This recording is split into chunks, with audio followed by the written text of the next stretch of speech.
Avec le masque du mensonge, la parole suit son chemin. Rampe aujourd'hui, vole demain, se raccourcit ou bien s'allonge. J'ai fait ces vers subtils, polis comme des bagues, pour immortaliser la gloire de tes seins, que mon houleux désir bat toujours de ses vagues. Paix à ces malheureux esprits en qui la haine s'accoutume, et dont le destin se résume à mâcher des venins aigris. Dans les névroses, il y a une forme de diffractation de la figure de Maurice Rollinat, c'est-à-dire qu'il représente des fantômes, il représente des vampires, il représente des formes paranormales, des formes fantastiques de lui-même.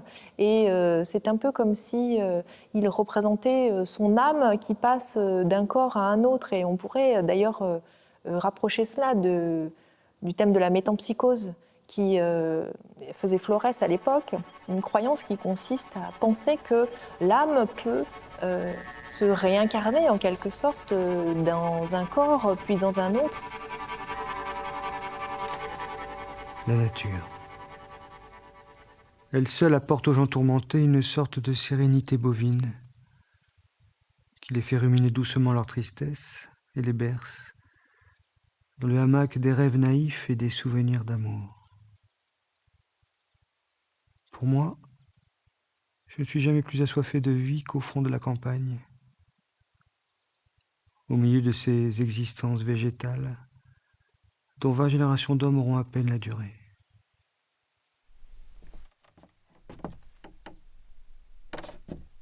Il n'est pas possible que Dieu, soucieux de sa créature, et devant se glorifier en elle, laisse s'accomplir les horreurs des catastrophes et l'hérédité qu'un simple mortel empêcherait s'il en avait le pouvoir.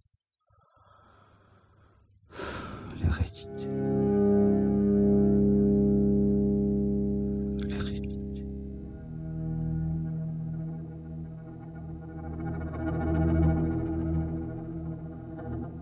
Il représente très souvent la nature et je dirais même la campagne. Et il se sert de ce thème pour décrire de façon extrêmement précise. Il y a un côté microscopique, c'est-à-dire qu'il va même parfois chercher jusqu'à la fourmi qui avance. Mais en plongeant ainsi dans le détail, il plonge aussi vers la terre. Et le fait de plonger ainsi vers la terre, vers l'humus, c'est aussi une manière de penser son rapport au monde. Il ne se sert pas de la nature pour montrer qu'il est au-dessus des hommes et pour un mouvement ascensionnel.